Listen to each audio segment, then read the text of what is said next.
আসসালামু আলাইকুম। এখন কেন আছেন?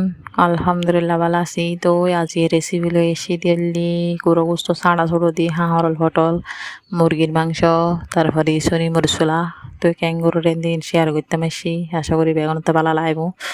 তো এরে প্রথমে তেল পেঁয়াজ টিয়াজ রসুন টসুন বেগিন হসাই মরিচুর গুঁড়ি মশলার গুঁড়ি হলুদের গুঁড়ো দিয়ে হসাই ফেলাই এখন দি দিম দিয়ে গরু গোস্ত ছাড়া ছোটো ইন্দর করে আদা বাটা পোস্ত বাটা বাদাম বাটা তারপরে দিন টমেটো বাটা দিয়ে আর ভালো মতো হসে ফেলেবেন। হসাতে যখন তেল বা এটি বুদ্ধি তারপর দিবেন তরহারি বেড়ালি তরহারি বেদিয়ে আরও লারি সারি ভালো মতো হসে ফেলেবে। হসানোর পরে অনেক রান্না রেডি হয়ে যাবে। তো এই রান্নাও মজুই বেশি। তারপরে ওনারা বেশি বেশি লাইক কমেন্ট শেয়ার করে দিবেন সাপোর্ট করবেন আর আইডি ফলো করে দিবেন বুঝছো। এবারে ইসনে মরিচলা খাইতে মনে হতো বদল ঠিক। তো এরা ইসনে মরিচলা দিছে তো আল্লাই কারণ মাছ মাংস গুস্ত গাস্ত বেগিন আর খাইতে মনে হর খাইতে মোটো হয়ে বেশি হাতাল্লাই। তো এবেলা দিলাম দে তেল দেওয়ানোর পরে এটা দিয়ে দিন দে পেঁয়াজ রসুন লাল করে ফেলিম ভালো মতো এটা তারপরে দিন দে মরিচুর গুঁড়ি এনে স্বাভাবিক মরিচুর গুঁড়ি দিয়ে তারপরে দিন দি সিলেটে মরিচুর গুঁড়ি দিলে মরিচলা মজাই বেশি জাল হয় তারলাই। তারপরে হলুদের গুঁড়ি দিয়ে লবণ দিয়ে পরিমাণ মতো ওটা লাল করে ফেলেবেন।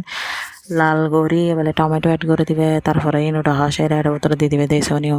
তারপরে অনরিসনীয় রান্না সহজভাবে তাড়াতাড়ি হয়ে যাবে গিসনীয় রানতে তখন নয় সেই মজা এই মরিচলা দিবার থাই দিই সেই মজা লাগে আনতে ইসনে মরিচলা বুঝছো। তারপর রেন্দি দিলি মুরগির মাংস করে হারিয়ে দিলাম। মুরগির মাংস তো সবসময় বড় বড় করে রাঁধি। তো আজ গরু গোস্তর মতো ছোটো ছোটো কিউব করে কুটি এলে ওরা রাঁধিলেও মজা হয়। আমরা ট্রাই করে চাইবেন। আলু টমেটো মুরগির মাংস রেডি করি এবার তেল দিয়ে এটা পেঁয়াজ রসুন লাল করে ফেলেবেন ভালো মতো লাল করি। তারপরে আর দিবে লং এলাচি ডালচিনি তেজপাতা যা যা হয় আর কি ইন্ডিন দিবে সাথে ফেললে এক্সট্রা।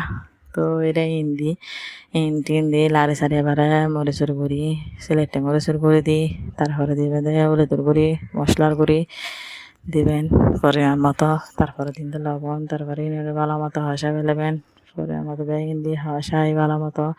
এবারে দিবেন মুরগির মাংস দিয়ে লারি সারি হাসাতে মাখা করে ফেলে ও আর একটা হতা এটা এক্সট্রা মশলাও দিয়ে কানা মজা ফেলে রসুন মশলা।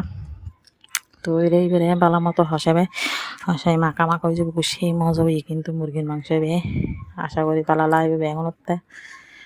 তো বেগুনে ভালো থাকবেন সুস্থ থাকবেন আর আইডিও ফলো করে দিবেন বেশি বেশি রিকোয়েস্ট। আল্লাহ হাফেজ আসসালামু আলাইকুম।